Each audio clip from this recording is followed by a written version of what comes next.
Amis pêcheurs à la mouche, bonjour et bienvenue dans ce troisième numéro d'Arrêt sur Image.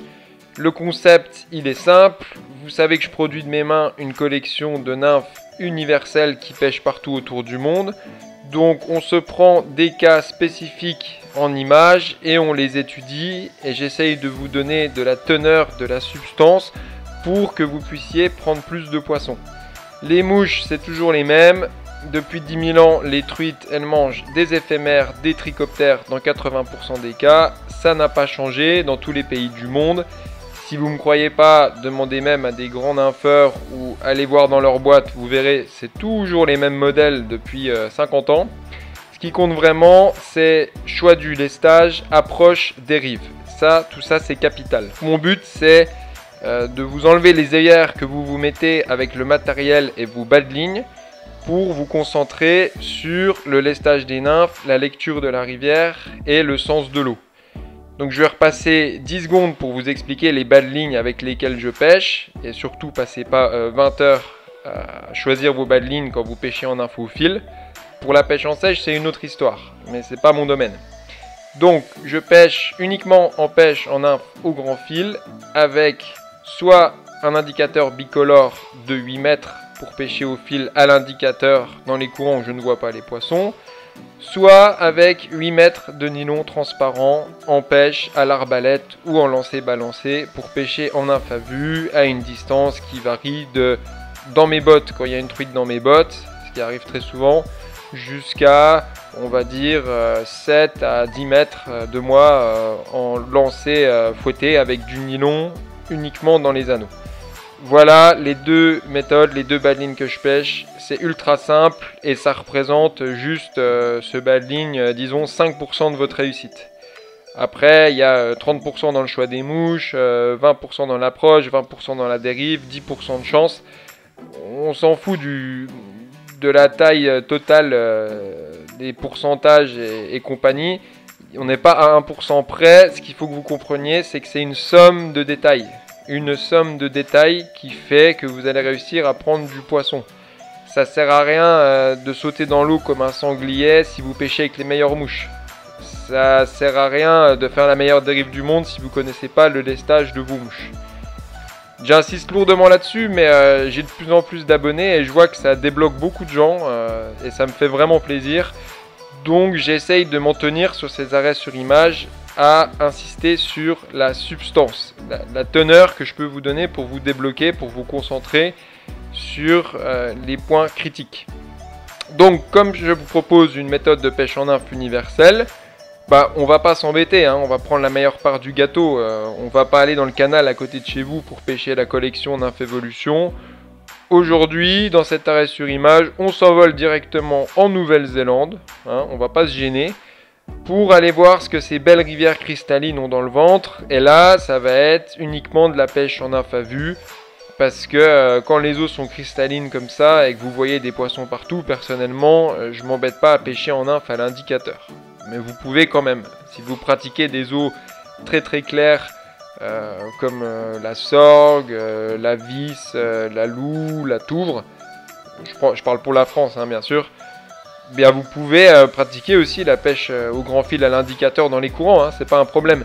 Mais la plus belle des pêches, c'est la pêche en nymphe à vue, et c'est ce qu'on va voir maintenant. Donc on va se prendre une paire de situations en Nouvelle-Zélande au bord des rivières, et puis on va analyser tout ça sur le choix du lestage de nymphes en fonction de ce qu'on aura lu sur le livre ouvert de la rivière. Et notez bien que votre livre ouvert de la rivière qui vous donne des informations, vous pouvez le lire soit quand vous ne voyez pas les poissons à l'indicateur en lisant la lecture de l'eau et en assimilant la rapidité des courants, soit comme ça va être le cas ici en nymphe à vue, en regardant directement le comportement des poissons. Là, on va aller au cœur du réacteur. La pêche en nymphe à vue, c'est la plus forte en émotion parce que vous pouvez directement disséquer le moindre mouvement, la moindre attitude d'un poisson. Et puis, c'est comme un film plein d'aventures parce que là, vous voyez en live ce qui se passe.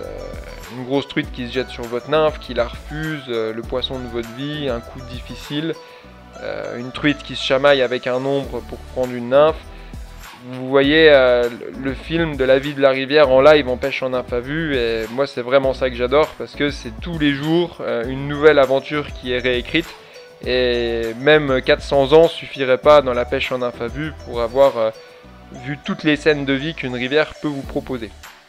Allez, j'arrête la poésie, et on part avec ce premier cas de pêche en nymphe à vue en Nouvelle-Zélande. Donc je commence gentiment les gars ici. Je vous propose une truite. Je vais vous mettre la flèche à chaque fois pour vous montrer les truites, mais alors celle-là elle est bateau, elle est évidente. Si vous voyez pas ça, c'est comme manquer une vache dans un couloir, mais je vous fais confiance. Et en plus, j'ai exagéré, j'ai fait un truc didactique, parce que là, je vous ai mis une grosse truite qui est en train de nympher. Donc on voit le blanc de la bouche.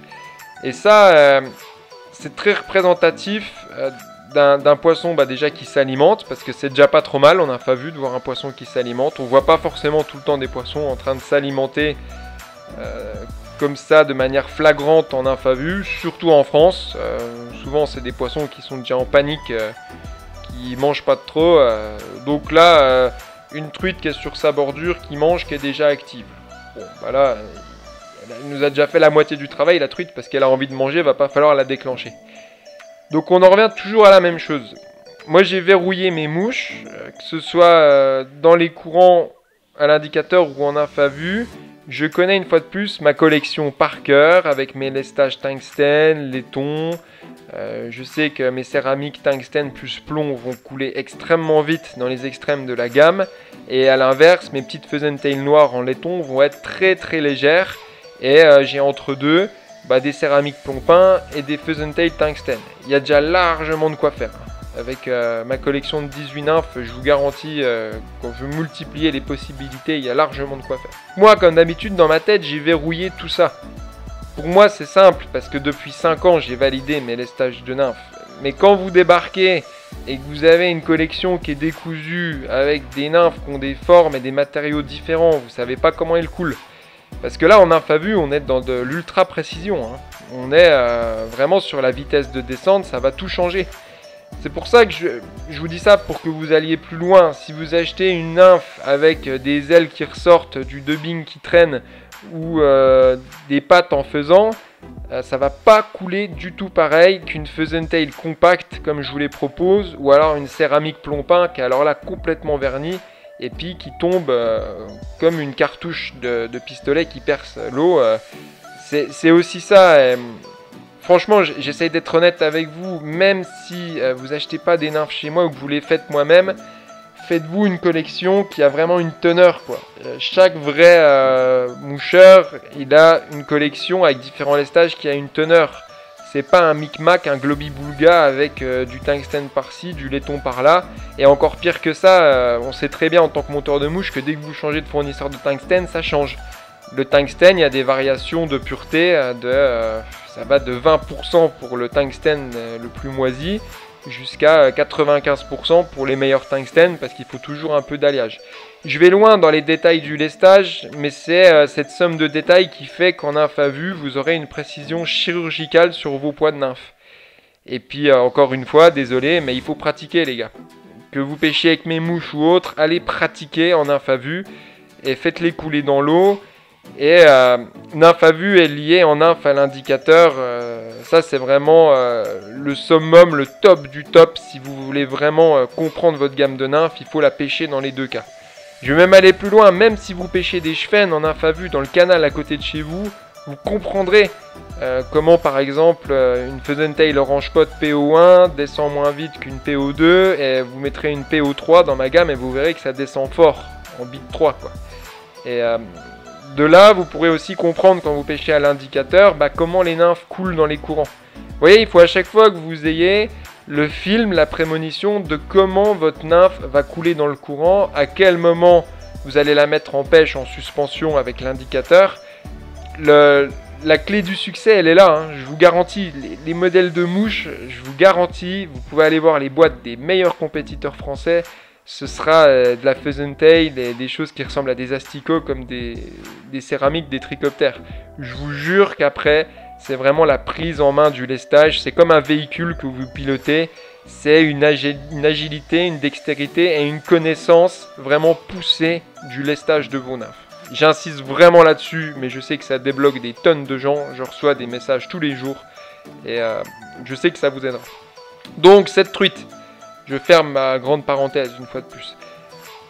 Moi je sais directement, là-dessus j'ai besoin de 3 secondes pour me dire que vu la profondeur, je suis sur du gros nylon là, en Nouvelle-Zélande, c'est 16 centièmes, il n'y a pas de pitié en dessous, les poissons sont trop puissants. Donc moi je vais être sur une toute petite Pheasant-tail orange, parce qu'il n'y a pas trop de profondeur, il n'y a pas un courant de fou, et c'est déjà un poisson qui s'alimente, qui est actif. Après je peux me tromper, peut-être je vais faire tomber la nymphe dans l'eau, la truite va se barrer. Mais moi, mon ressenti, c'est ça. Et vous voyez, je me fais pas 10 000 hésitations devant ma boîte de mouches. Pourquoi j'hésite pas 10 000 ans? Parce que j'ai pas 400 mouches de disponibles. Je vais choisir ma petite Pheasant-tail orange, je vais bien l'arbaléter bien loin de la truite, qu'elle voit pas le plouc, et je vais lui amener tranquillement à bonne hauteur pour qu'elle croque la nymphe. Après, toute la subtilité de la nymphe à vue, que ce soit en rivière ou en réservoir, essayez toujours d'amener au maximum la nymphe dans la gueule du poisson. Vous pouvez faire, pour la beauté du geste, quand une truite ou un ombre sont très actifs, le faire se déplacer. Ça, c'est de la beauté du geste et ça arrive pas souvent sur des poissons qui montent ou qui font des écarts pour prendre des nymphes. C'est très beau, mais dans la plupart des cas, la power law, comme on dit, la règle de base, et retenez bien ça, la règle de force. Je sais pas c'est quoi la traduction en français, mais ça se dit bien en anglais, power law, c'est-à-dire une règle de force qui s'applique dans quasiment tous les cas. C'est en nymphe à vue d'amener au maximum la nymphe dans la gueule du poisson. Et je vous raconte pas si vous pêchez la sorgue, la touvre, les classiques français avec des poissons ultra éduqués, ou la Haute-Seine par exemple, mettez la nymphe directement dans la gueule du poisson. Faut vraiment lui amener proche parce que, ils se décalent pas parce qu'ils sont éduqués et ils attendent que ça leur arrive dans la gueule. Et 2, ils n'ont pas forcément besoin de bouger parce que quand vous pêchez des poissons, je dirais comme sur la Ribnick, la Touvre ou au Colorado, des rivières ultra productives, ils ont tellement de bouffe qu'ils n'ont pas forcément besoin de faire des écarts, quoi. Ils ouvrent juste la bouche. C'est pas comme nous, pauvres humains, où on doit se déplacer acheter de la bouffe. Eux, ils ont juste la bouffe à profusion. Et quand vous regardez bien les truites qui nymphes, des fois elles bougent pas. Elles ouvrent juste la bouche, ça leur arrive à côté de la gueule, elles font une aspiration. Donc, règle générale, visez toujours pleine gueule dans votre dérive. Et encore mieux du mieux sur les poissons éduqués que vous pêchiez en nymphe à vue à l'arbalète ou à distance, c'est pareil. Essayez toujours que quand la nymphe elle rentre dans le champ de vision de la truite, elle soit déjà à sa hauteur. Vous voyez ce que je veux dire? Si vous faites tout le temps des dérives en escalier, c'est-à-dire que la truite elle voit la nymphe qui vient du dessus et qui hop arrive en diagonale dans sa gueule, ça c'est à éviter. Je dis pas, moi je suis pas encore au point de faire des dérives parfaites, mais globalement pensez que déjà dans le champ de vision de la truite, si la nymphe est près du fond ou du moins à sa hauteur d'eau, c'est gagné. Parce que 99% des pêcheurs font des dérives en escalier et la nymphe arrive vers le haut et arrive dans la gueule du poisson. Sur les poissons pas éduqués ça va, sur les poissons éduqués ils rigolent quoi. Voilà pour ce petit arrêt sur image, donc une petite Pheasant-tail Orange Spot PO1, ça devrait faire le job ici. Et puis si la truite refuse, vous adaptez, vous passez peut-être sur du laiton, sur du tout noir ou sur du cuivre.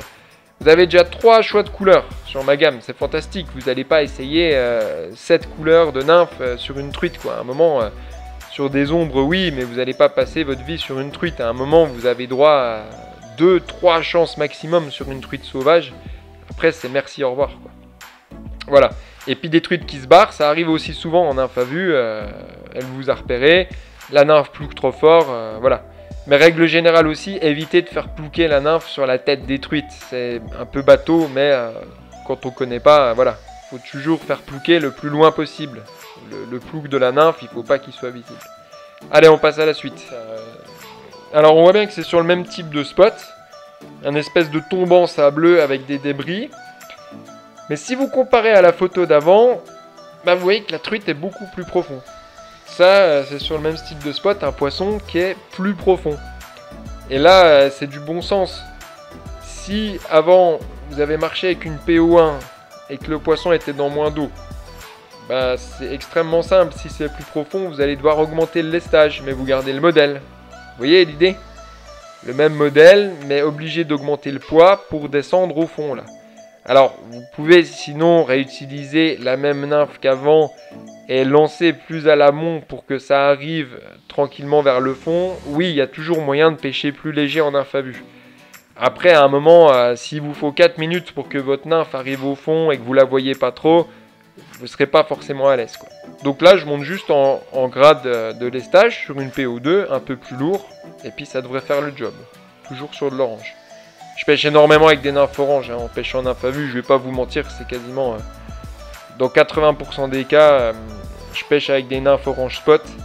Et je connais beaucoup de grands pêcheurs en nymphe à vue. J'étais étonné qui, par exemple, sur le Doubs franco-suisse, qui a une rivière très très difficile, pêche aussi avec des orange spot. Ouais. J'étais vraiment étonné. À une époque, je me disais, bon, l'orange c'est peut-être violent, l'orange spot pour les poissons éduqués. Et en fait, non, ça dépend des fois. Donc, faites confiance à l'orange spot.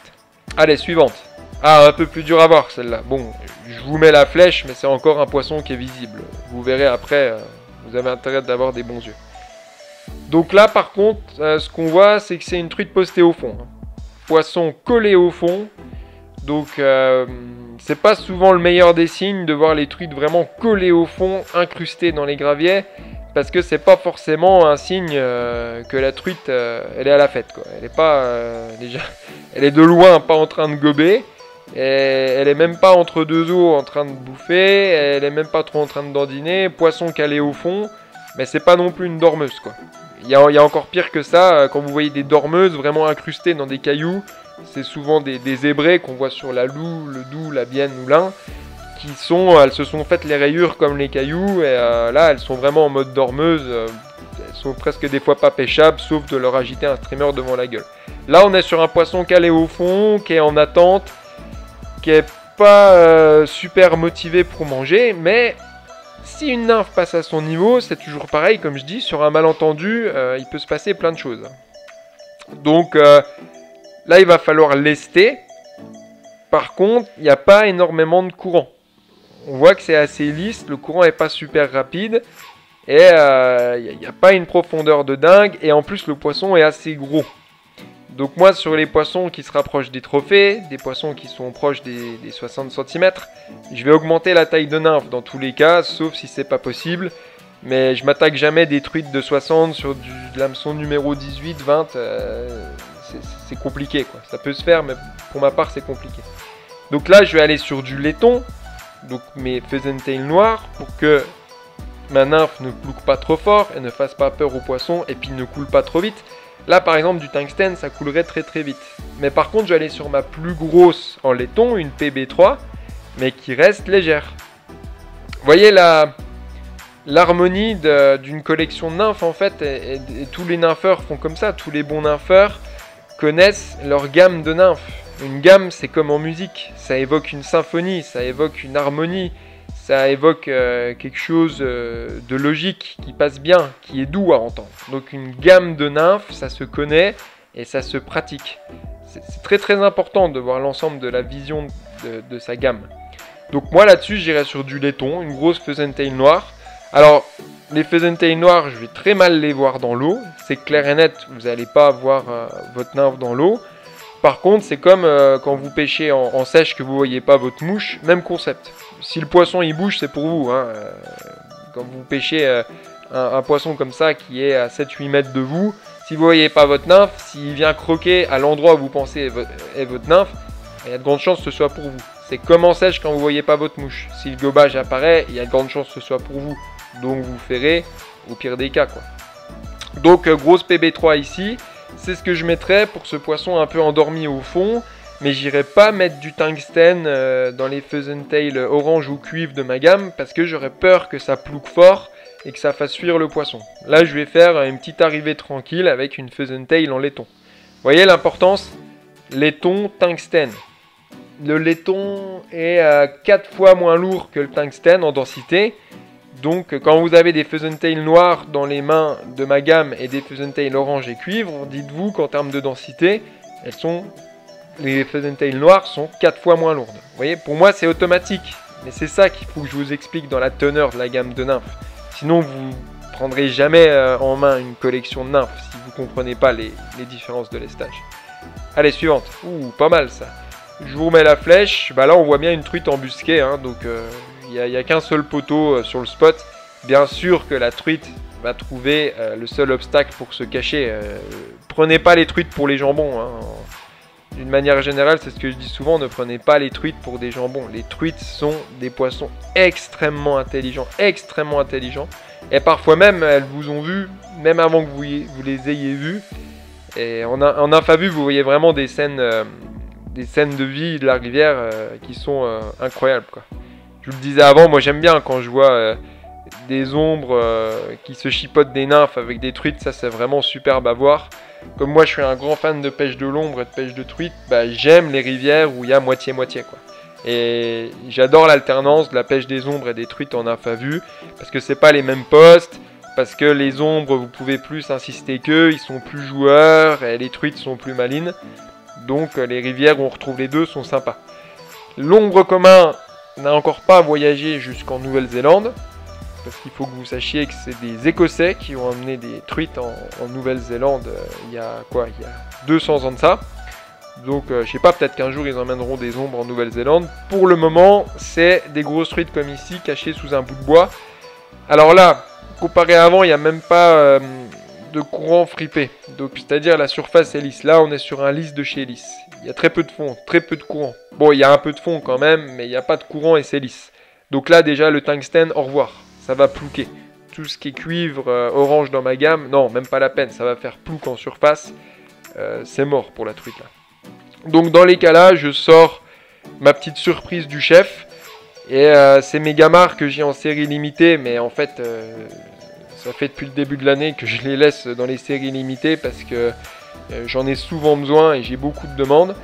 Donc le gamard, c'est presque devenu une nymphe de routine pour moi, mais uniquement en infavue, quoi. Je le pêche très rarement en infophile parce que le gamard, ça va pour les eaux lentes, exactement comme ici. Très peu de courant, plage de sable, les gamards, c'est un classique, hein, ou dans les petites plages de cailloutis. Donc là, pour y aller mollo, parce que mon gamard, quand il est mouillé, il va quasiment pas plouquer. À l'inverse d'une nymphe compacte, vous voyez, qui va percer l'eau comme la balle d'un pistolet, même une Pheasant-tail tungstène, elle va percer l'eau, elle va plouquer, quoi. Le gamard mouillé, il a déjà ses pattes qui amortissent et il plouque tranquillement, quoi. Ça tombe un peu comme un chiffon sur l'eau, ça fait moins de bruit, ça va couler tranquillement en feuilles mortes. Et là, c'est le bon plan de lui amener à cette truite qui est à mon aval un gamard. Donc je mets à son amont, puis je vais faire glisser le gamard tranquillement avec une longue bannière. Là, pareil, hein, c'est des poissons qui s'arbalettent. Hein. Tout ce que je vous présente là, c'est des truites qui sont dans mes bottes et 7 mètres de moi. Donc la pêche à distance, c'est bien beau, mais ça marche pas tout le temps. C'est ce que je vous ai dit dans l'épisode précédent. Donc un petit gamard, ça devrait faire le job sur cette truite embusquée dans son bout de bois. Et puis, à mon avis, elle refuserait pas un petit gamard qui plouquera pas, qui fera pas trop de bruit. La suite. Ah, un peu plus dur à voir. Donc vous voyez, il y a deux photos. On a vu un poisson tanné au fond, collé au fond, qui fait un peu la gueule, là, qui est pas enchanté. On le voit hein, aussi dans le body language des poissons, on va dire le langage du corps, ça se sent. Alors que là, on a une truite toute nageoire déployée, qui est à mi-eau, qui pourrait presque gober. D'ailleurs, ça c'est un poisson qui peut gober, à mon avis, s'il y a une sèche qui passe. Mais, comme il gobe pas, bah, on va lui allumer la gueule en infavue. Alors là, par contre, on voit à la surface qu'il y a quand même un certain courant. Vous voyez, dans l'alignement, dans la distorsion des images, même si je ne suis pas au bord de la rivière, là, je peux vous dire qu'il y a un certain courant. Mais, la truite est quand même sous la surface. Donc, peut-être que du tungstène, ça va être trop lourd ici. Par exemple, j'hésite dans les cas là. Mais tout part d'un doute. Et il faut que vous dégraissiez votre doute pour, par élimination, choisir la bonne nymphe. Et moi, j'hésite entre du tungstène, là, entre une toute petite tungstène, une PO1, une PC1, ou alors sur du laiton, parce que j'ai quand même peur que ça coule trop vite, mon tungstène. Et je choisis quand même la discrétion, parce que c'est un beau poisson, c'est une truite. Si c'était un ombre, j'aurais fait le foufou, j'aurais essayé autre chose. Mais sur les truites, toujours la discrétion en premier. Donc là, je vais aller sur une PB2, une petite Pheasant-tail laiton noir de taille intermédiaire. Et puis comme je suis sur du gros nylon, 16 centièmes, on va voir si ça va le faire. Donc je balance ça à l'amont, j'arbalète à l'amont tranquillement. Et là, pour vous rendre compte, la truite, elle est à 1 mètre de moi sur la bordure. Donc là, vous n'avez même pas besoin de soie, vous pouvez même pas fouetter tellement le poisson il est proche, quoi. Donc avec votre 11 pieds, vous pouvez vous tenir à 2 mètres en retrait sur la berge pour pas que la truite vous voie et lui arbaléter 3 mètres, 4 mètres à l'amont. Donc je vous raconte pas la puissance de l'arbalète en 11 pieds, mais vous avez un cercle d'action de 3 mètres à 10 mètres autour de vous. C'est énorme. C'est énorme pour la pêche à vue, surtout pour les truites qui sont des poissons de bordure. Après, effectivement, si vous voulez vous amuser à pêcher les truites dans la bordure d'en face à 15 mètres et vous casser le cul, c'est une autre affaire. Donc ici, bien caché dans les buissons, vous arbalétez vos petites faisantails noires et ça devrait faire l'affaire. En plus, on est sur un poisson actif, là, qui a l'air enjoué, on peut voir, hein, je dis, toute nageoire dehors, l'œil qui cherche, ça c'est un poisson qui sera en train de nympher. Les poissons ne se tiennent pas entre deux eaux comme ça pour ne pas manger. Un poisson, il a une certaine logique. Il va pas s'amuser à rester entre deux eaux pour rien faire, sinon il va dépenser de l'énergie pour rien. Donc un poisson qui est comme ça, c'est un poisson qui va manger. À l'inverse de celle d'avant, qui est couchée au fond de l'eau, en mode je dépense pas d'énergie. Vous voyez la biologie, comme c'est important aussi de revenir des fois à des concepts de base. Ok pour celle-là. Allez, la suite. Ah, c'est un peu plus dur à voir là, hein, le mimétisme. Hein. Ça vous calme ça, on n'aurait pas imaginé que c'est une truite ça. Bah des fois une truite, ça ressemble pas à une truite. Ça ressemble à un bout de n'importe quoi qui est au fond de l'eau et là c'est juste votre expérience de pêche en nymphe à vue qui fera que vous détecterez ces poissons. Donc comment gagner de l'expérience de pêche en nymphe à vue? Bah vous regardez le moins possible de vidéos sur YouTube. Donc je suis encore dans le paradoxe, hein, mais je produis des vidéos et je vous dis de regarder le moins possible. C'est un équilibre, il faut déconnecter. Il faut faire 10% les vidéos sur internet pour comprendre les bases théoriques et 90% de pratique au bord de l'eau. Très très important. C'est un ensemble de choses. Si vous passez votre vie à regarder des vidéos, vous ferez jamais rien. Et à l'inverse, si vous êtes tout seul au bord de l'eau, puis qu'il n'y a jamais quelqu'un qui a partagé avec vous des informations sur la pêche en nymphe, ça va être très dur de prendre le problème par un petit bout de la languette, quoi. Donc faites-vous un mix, 10% de théorique, 90% de pratique, c'est pas mal. Alors là, cette espèce de grosse truite qui a l'air calée au fond de l'eau, il y a du courant, la surface est bien fripée. Moi, dès que la surface se fripe, je vais sur des nymphes beaucoup plus lourdes, hein, parce que ça veut dire qu'il y a du courant, il y a de l'agitation, il y a de la turbulence. Et là, j'hésite, hein, des fois en nymphe à vue, j'hésite entre deux modèles. Moi, j'hésite jamais entre trois parce que c'est des trucs très proches. Mais là, c'est soit je lui mets une petite céramique plomb-peint qui passe près du fond, sur la plage de sable, par exemple une CB2, parce qu'il faut que ça coule, donc les plomb-peints coulent très vite, et là il y a de la turbulence, c'est pas un lisse. Ou soit je lui mets une orange spot taille moyenne PO2. Et là, j'hésite. Et comme d'habitude sur les truites, je reviens à la discrétion. Et les céramiques plomb-peint coulent plus vite, mais elles sont plus discrètes. Donc, comme il y a pas mal de courant, je vais arbaléter une petite céramique plomb-peint. Par contre, comme ça plouque très fort, les céramiques, je vais faire bien attention de l'arbaléter bien loin de la truite, que ça ne lui tombe pas sur le casque. Voilà, ici, hésitation entre une CB2 et une PO2. Allez, la suite. Ah, vous la voyez, celle-là? Je vous ai dit qu'il y aurait des cas spécifiques à voir. Eh ben, je vous garantis que le simple trait que vous voyez là, en fait, c'est une truite. Et ici, même cas qu'avant, mais il y a un peu plus de courant même, je dirais. Donc, j'hésiterais presque avec une grosse Faisantail ou, pareil, une CB2, une céramique plomb-peint qui coule très vite. Là, c'est quasiment la même configuration qu'avant. Mais le poisson est très dur à voir, hein. Donc là vous attendez pas à voir sa gueule, vous allez voir un poisson qui bouge et basta, ce sera peut-être pour vous si elle prend la nymphe, quoi. Allez, la suivante. Alors intéressant, là on est sur une rivière qui a un voile et un spectre différent de teintes des couleurs d'eau sur la planète Terre. C'est un peu de la biologie, c'est assez simple à comprendre. En fonction de la géologie, des algues ou des micro-organismes ou de tout ce qui est en suspension dans l'eau, les rivières prennent différentes teintes.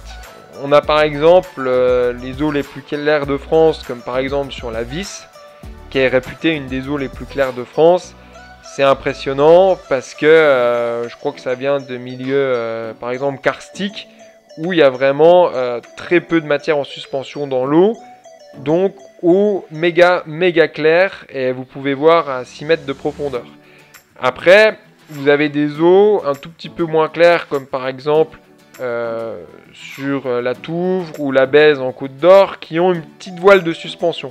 Mais c'est quand même très clair, mais dès qu'elles prennent en profondeur, elles ont un petit voile avec plus de matière en suspension qui rend la pêche à vue un peu moins bonne et l'eau un peu plus trouble.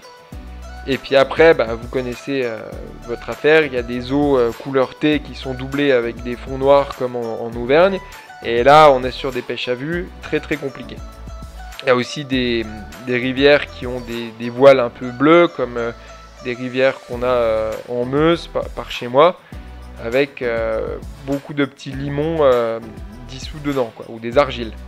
Voilà, je ne vais pas vous faire un cours de géologie sur la teinte des eaux. Tout ça pour dire qu'ici, on est sur une rivière qui est bien voilée, mais ça n'empêche pas de voir les truites, et ça vous permet aussi de les approcher plus facilement. Parce que si vous la voyez moins bien, elle vous voit moins bien. Et là, on voit un espèce de bâton au fond qui est une truite. Et alors, dans les cas-là, soyez logique, si l'eau est un peu teintée et piquée, n'allez pas sur de la discrétion. Mettez-vous à l'aise, mettez-vous de l'orange. Donc là, clairement, sur cette bordure, ce sera une Pheasant Tail Orange Pot grosse ou moyenne, une PO2, PO3, qui devrait faire le job. Allez, suivante. Alors, vous la voyez, celle-là ? Je lui ai mis des trucs un peu plus durs. Et oui, le truc qu'il y a au fond, qui est tanné au fond, c'est une truite. Alors, comparé à celle d'avant, qui était tannée au fond, celle-là, elle est tannée au fond dans un courant très rapide. Là, on voit que c'est très rapide, vu la distorsion de l'eau. Et je vous ai dit, réfléchissez pourquoi un poisson, il dépenserait de l'énergie. Est-ce qu'une truite va aller se caler au fond pour dormir ou se reposer dans un courant très rapide? Non. Elle a un intérêt d'être dans ce courant très rapide. Et son seul intérêt, c'est de manger. Donc si elle se tient là, au fin fond de ce courant très rapide, c'est qu'en fait, elle plaque ses nageoires, elle ne dépense pas trop d'énergie et qu'il y a une arrivée de bouffe. Sauf que vous, là, vu la rapidité du courant, il va falloir taper en lestage fort dans la gamme. Mais j'ai des gradients de lestage très forts. Par exemple, les CC3, CO3, c'est du plomb plus du tungstène sur un hameçon de 10. C'est les plus lourdes de la gamme. C'est vraiment fort lesté. Et moi, je sais que je vais déjà monter dans du tungstène plus plomb ici. Et une CC1, c'est déjà assez lesté pour de la nymphe à vue. Et je sais que ça va faire le job ici parce qu'il faut que ça coule vite pour arriver en pêche au niveau du poisson. Et je vais me faire même pire ici, je claquerai la nymphe à 4-5 mètres du poisson pour augmenter sa descente dans l'eau. Ça, c'est le vrai avantage des céramiques, c'est que vous pouvez les claquer très fort sur l'eau, je vous dis comme une balle de pistolet, parce qu'elles sont hydrodynamiques et elles vont rentrer plus vite que les autres nymphes dans l'eau. Après, il faut bien la claquer à l'amont et que la dérive soit propre devant le poisson. Il ne faut pas claquer la nymphe sur le casque du poisson, quoi. Ça, c'est, vous allez faire fuir toutes les truites. Il faut vraiment, ici, il faudrait la claquer 4-5 mètres à l'amont. Donc, soit vous arbalétez fort, soit vous faites un lancer fouetté classique qu'avec du nylon, ça le fait. Et vous claquez votre nymphe pour qu'elle descende vite. Donc, le concept de claquer les céramiques, c'est que vous pouvez pêcher plus profond avec des nymphes plus petites en taille. Ce que vous ne pouvez pas faire avec des nymphes classiques comme des Pheasant Tail ou des nymphes qui ont des pattes dans tous les sens, parce que leur descente va être freinée. Ça, c'est le secret de polichinelle des céramiques. Tous les pêcheurs dans l'Ain, dans le Jura, sur la Sorgue qui pêchent avec des céramiques le savent très bien, qu'ils peuvent les claquer pour les faire descendre plus vite. Donc, une plus petite nymphe qui passe plus proche du fond, sur les poissons éduqués, c'est plus efficace. Voilà, ici ce sera une céramique tungstène CC1. C'est déjà fortement lesté pour de la pêche en nymphe à vue. Suivante, une belle sur sa petite plage. Voilà, je vous mets la flèche ici. C'est beau ça, hein, c'est sympa. Hein. Truite sur une plage de sable comme avant. Donc là, le courant est puissant au milieu de la rivière, mais là c'est bien calme.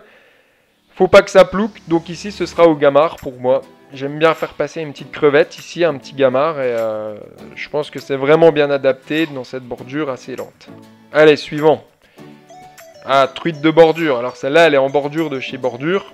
Donc elle est bordure d'en face, mais comme la rivière est pas grosse, vous allez pouvoir l'arbaléter. Donc là, il y a un gros poisson que je ne veux pas attaquer avec une petite nymphe. Donc j'attaque les gros poissons avec des gros crochets, parce qu'ils mangent quand même des grosses choses en général. Mais il y a du courant, mais elle est dans rien d'eau. Vous voyez à chaque fois la mécanique des courants, comme il faut tout comprendre, profondeur, vitesse du courant.